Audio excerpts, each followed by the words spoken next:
Հարգելի հետևողներ, մեր զրուցակիցը Արցախի Հանրապետության ազգային ժողովի պատգամավոր Հակոբ Հակոբյանն է։ Պարոն Հակոբյան, այսօր Փաշինյանի կառավարության նիստից հետո այսպես ավանդական հերթական ճեպազրույցի հիմնական թեմաներից էր Արցախի էթնիկ զտումը, որը այդ անունով ինքը խուսափում է անվանել, ասում է, որ դա վնասակար է հետագա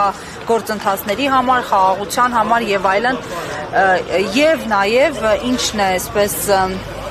քննարկումների առիթ դարձավ, հենց լրագրողներն էլ տեղում հակադարձեցին, փաստացի մարդը ասաց, որ արցախցիները չեն կռվել, փախել են, հետո իրեն այսպես խմբագրեց, ասաց, որ նկատի ունի, որ փախնողները էլիտան են եղել,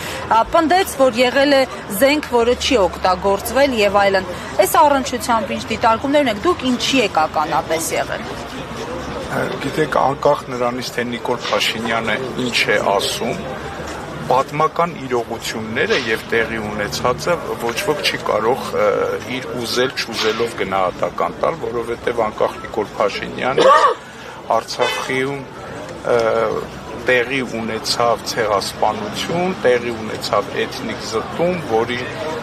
պատճառով մի ողջ ժողովուրդ, բնիկ ժողովուրդ բռնագաղթվեց իր հայրենիքից։ Հիմա Նիկոլ Փաշինյանը դա անկախ նրանից, թե ներկայացնում է որպես մեզ օգտակար կամ ոչ օգտակար, դրանից պատմական իրողությունները չեն փոխվում։ Իսկ դա հասկանալի է, որ մարդ, որը իր համար փակել է Արցախի էջը, մարդ, որը հասկանում է, որ ինքը գնում են այնպիսի քայլեր, որտեղ իրեն պարտադրում են, ուստի ամեն ինչ անելու է, որպեսզի արդարացնի Ադրբեջանի ռազմաքաղաքական հանցագործ իշխանություններին, որոնք ցեղասպանական գործողություններ կատարեցին, որի արդյունքում մի ողջ ժողովուրդ բռնի տեղահանվեց իր հայրենիքից։ Իսկ ինչ վերաբերվում է կռվելուն, թե չկռվելուն, ես չեմ կարծում, որ պետք էր Արցախի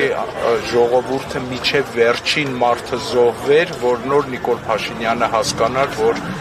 այնտեղ տեղի է ունեցել պայքար, որովհետև 23 թվականի սեպտեմբերյան այդ մեկ օրյա պատերազմը այնքան ինտենսիվ է եղել եւ այնքան զոհերի քանակը մեծ է եղել մեկ օրվա հաշվարկով, որ նման ինտենսիվության մարդ եւ պատերազմ մենք երևի այս 30 տարվա ընթացքում չենք ունեցել։ Հասկանալի է, շնորհակալ եմ հասկանալի։